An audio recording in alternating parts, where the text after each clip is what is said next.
All right, this is a Fox News alert on this Friday night. Big bombshell news. The Buzzfeed so-called bombshell you've been hearing about all day. It is a dud. It is a fraud. It is a lie. It is all fake news. So the professional Trump haters and the fake news media, they have yet done it again. And earlier today, Buzzfeed News reported a salacious story about Michael Cohen and President Trump, alleging that Cohen briefed Trump about a building project in Moscow numerous times and that the president directed Michael Cohen to lie about the existence of that project when it had already been well known. Now, the story allegedly sourced two anonymous federal law enforcement officials. As it turns out, this report was total fake news. Everyone at Buzzfeed tonight should be ashamed of themselves.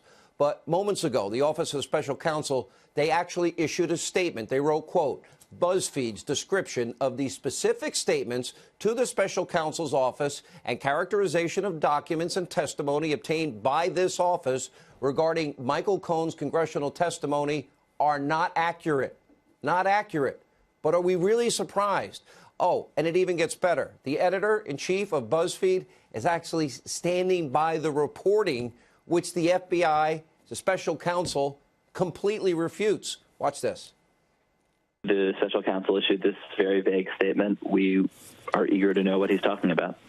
Do you stand by the reporting that you guys published, which is a scoop that no one else has or has confirmed? Yes, as we wrote, we have two federal law enforcement officials, no game plan with those titles, who have told us that President Trump directed Michael Cohen to lie to Congress about negotiations to build a Trump Tower in Moscow. All right, a bold stance from one of the leaders in fake news, and it gets even worse. Now, remember, this is the same Buzzfeed News, supposedly, that published the phony Hillary Clinton bought and paid for, steal Russian dossier, and they never, ever tried to corroborate any of the details. And guess what? The latest devastating report contained no direct corroboration. I've been watching this all day, and one of the Buzzfeed reporters who actually broke the story even admitted he never actually saw the evidence that were referenced by his anonymous sources. Well, now watch this. You have two law enforcement sources who tell you that they have seen evidence. Have you seen any of that other corroborating evidence? No, I've not seen it personally, but the folks that we've talked to, the two officials that we've spoken to, are fully 100% read in. All right, so there's two reporters for Buzzfeed. The other reporter responsible for this story is a guy by the name of Jason Leopold. He actually contradicts his co-author. Watch this. Now, your colleague, who you wrote the story with, says that neither of you, when you talk about those documents, that you guys haven't actually seen them. You haven't seen the documents, the texts, the emails, et cetera. So how confident are you that they actually exist, that this is true? I don't think that we've said that we haven't seen them. And we have been...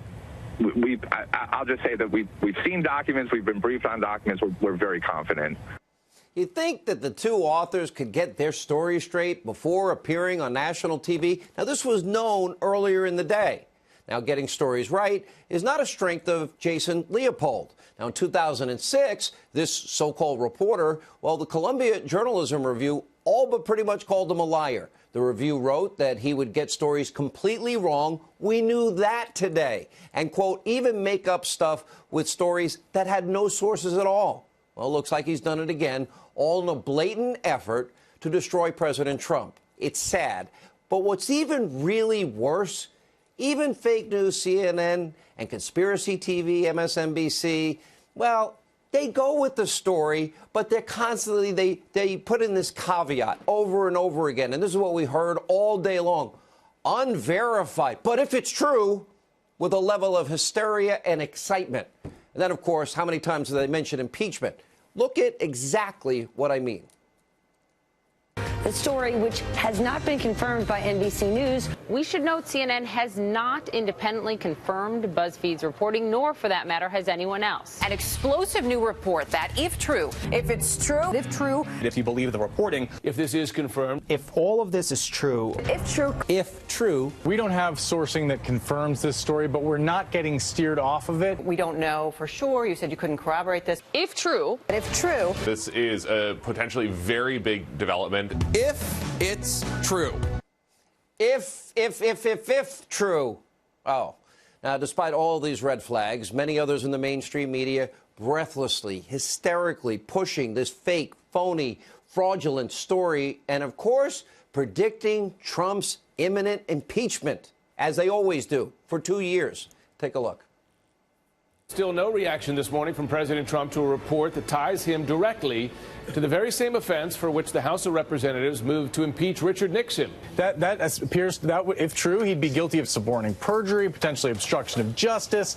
It seems like an impeachable offense. It's exactly the kind of thing that drove Richard Nixon from office. This report is a huge deal, and you know these are very credible reporters. We're deep in the realm now of credibly impeachable offenses. There are an awful lot of similarities between a couple of the articles of impeachment against Nixon and the elements of this story.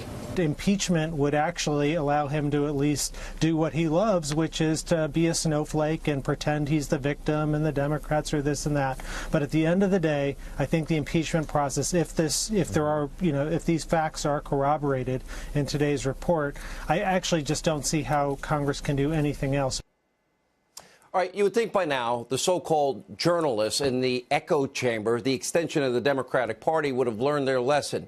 They have been burned so many times before in the last 2 years. Remember the short-lived hysteria about NPR's fake Don Jr. story? Remember the hype surrounding Michael Cohen's so-called secret Prague trip? It never happened. Or the Guardian's false reporting about Paul Manafort? Or when 3 CNN fake news staffers, they were forced to resign after reporting fake news about our friend Anthony Scaramucci. Look at the list we have compiled. Fake story after fake story. Now, the Washington Examiner put this together. 47 printed pages for 1 year alone against Donald Trump of fake news that they breathlessly report. Unbridled, remember what I said at the beginning of the year, hatred of the president. So many forced corrections, but then they just keep doing it again and again. How many anonymous sources, hearsay, rumors? Do you think any of this is good for the country? Are they looking out for your security, the economy, a better job for your children, a better future for our grandkids? You know what? Right now, one more notch in the old fake news belt. It is beyond disgusting, but you just saw it all day. People screaming, impeach, impeach, impeach. This is all the hate that we get, as I've been saying, every second, every minute, every hour of every day from the Democrats, the hate Trump press, and, of course, the deep state. Now, all of a sudden today, the hate Trump media was concerned about obstruction of justice. That's what they wanted you to believe today. But they're the same people who gave Hillary Clinton a pass. It's been almost 2 straight years of never-ending conspiracy theories, fake news hatred, not just for the president, though, but also for the people that voted for this president. I've said it since 2007 and 8. Journalism in America is dead and it is buried. And driven by an unprecedented pathological hatred for the president, the bias in this country has become more important than what is fact, what is reporting, rumors more important than sources, as reckless speculation rules the day. Now, we told you at the beginning of the year on this program, we will always fight back. We want the country to be safer, more secure. We want every American family prosperous, and we're going to look out for you, the American people, because you deserve better than what the rest of the media is offering, which is why we actually cover, for example, the crisis at our southern border. Now, when the fake news industry is too busy with their fake stories and conspiracy theories about the president, well, today, nearly 400 migrants were apprehended by Border Patrol at once after all crossing illegally. The situation is urgent. It is serious. Yet, someone still needs to remind the Speaker of the House, Nancy Pelosi, that we're in the middle of a government shutdown. Her detachment, her indifference, her lack of self-awareness is beyond shocking. Now, today, Speaker Pelosi and other top Democrats, once again, they tried to just skip out of town. A week-long international excursion, which would have guaranteed the furloughed employees, some 800,000 of them, don't get paid again. Now, this time they're going to take a commercial plane just for show after the president foiled her first attempt to leave the country on your dime in a U.S. military aircraft. But now after her new plans were leaked, sparking security concerns. Pelosi's overseas voyage has once again been postponed indefinitely. Now, maybe she'll accept what is the president's daily invitation to negotiate safety, security in our country and the government shutdown. Now, a spokesperson for the speaker actually blamed the president, of course, for the leak, an allegation the White House has called a flat-out lie. So here we are today, 28 days into a government shutdown, and the Speaker of the U.S. House of Representatives, the most powerful Democrat in the country, is trying desperately once again to leave town, refusing to negotiate yet again. Remember, she took her lengthy tropical vacation at the beginning of the shutdown. Dozens of other Democrats, they had a luxurious vacation paid for by lobbyists in a chartered aircraft to Puerto Rico, while Pelosi and Schumer sent aides to negotiate with the vice president of the United States instead of helping the furloughed employees and creating more security that they did support 4 years ago. So tonight, we've got to ask some really important, obvious questions. Does Speaker Pelosi really want an answer, a solution? Is she really working at all? Is she now compromised by the radical left wing of her party and scared to death to even talk to the president? Does she care about the 90% of heroin in this country coming across our southern border, or the gangs, or the cartels, or the human trafficking? She won't even talk to the angel moms and dads that went outside her office this week that have lost their children because of illegal immigration. Now, the president, he didn't go on vacation. He's been here the whole time, inviting Democrats every day. He's trying to fulfill not only a campaign promise, but he's trying to keep the country safe, trying to prevent the drugs from coming into the country.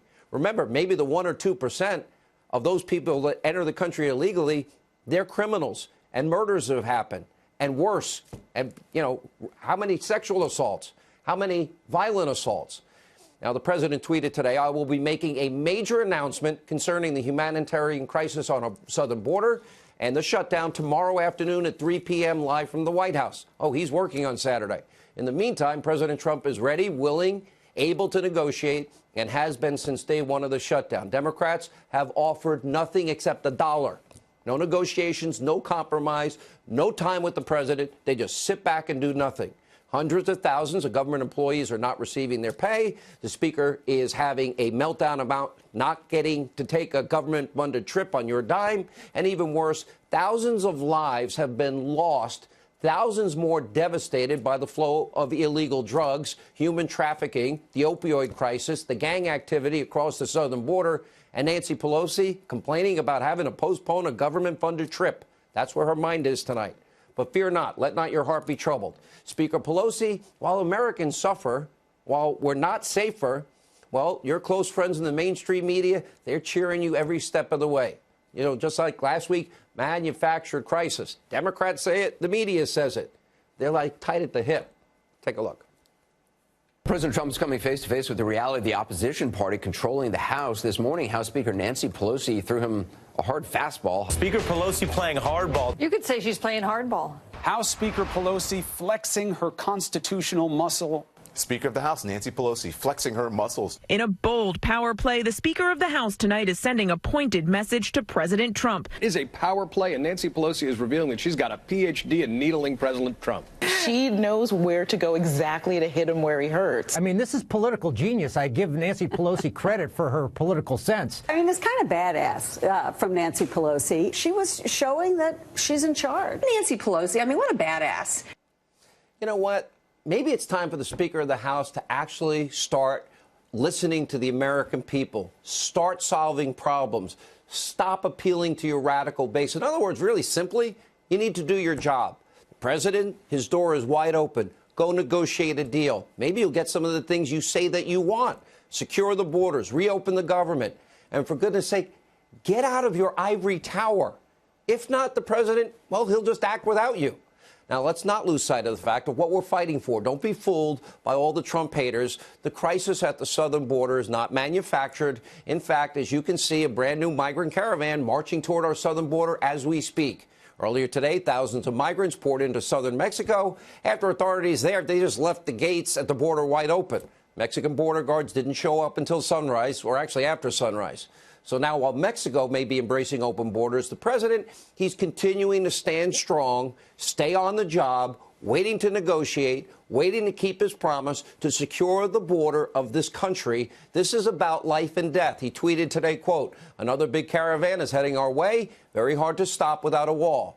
And the fact is we have an actual crisis on our southern border. Just look at this video from Border Patrol in the Yuma sector in Arizona, where nearly 400 migrants apprehended at once today after crossing illegally. That is not manufactured. That is the reality. We need these physical barriers, which are effective all across the world. Remember yesterday, also in Arizona, a group of migrants, they were caught trying to tunnel under a wall. But because there was a wall, they couldn't just walk across and flee law enforcement.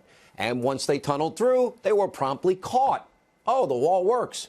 Now, don't expect to hear any of this from the hate Trump media. As you can see from tonight's Buzzfeed, huge, massive embarrassment. The fake news epidemic has never been worse. And by the way, it all surrounds one thing, their hatred of all things Donald Trump. And by the way, Trump supporters. And that's why they've all completely ignored what was major news that we had this week about the deep state, about FISA abuse. And meanwhile, we've been one of the only programs reporting these latest developments. And needless to say, it was a bad week for some of those embedded inside of our government that don't like the president. We learned under James Comey's watch, his general counsel, we learned this week, James Baker is now under a criminal investigation. And according to John Solomon's reporting, and don't forget, Andrew McCabe, his deputy, is also under a criminal investigation. And John Solomon pointing out that James Comey and others were all briefed about the phony dossier back in August. They were told by Bruce Orr, according to his sworn testimony that we only got this week, that he told all of them in the FBI, all of them in the State Department, oh, Hillary paid for it, and Christopher Steele hates the president. Oh, and by the way, they put this thing together, and I wouldn't trust it. But in spite of that warning, they went ahead anyway. And as the Grassley-Graham memo pointed out, the bulk of information was used in the FISA warrant. That would be a conspiracy to commit a fraud against the court. We also know Andrew Weissman and another Mueller investigator. They were also briefed on these warnings. They knew it was biased and unverified. Hillary paid for Russian lies to influence the 2016 election. But still, Mueller used it as a basis of his investigation, but never investigated Hillary, who bought it. Now, we've been warning you for months. This is the biggest abuse of power corruption scandal in modern American history. And by the way, the news media can be biased in other ways, like what they don't report.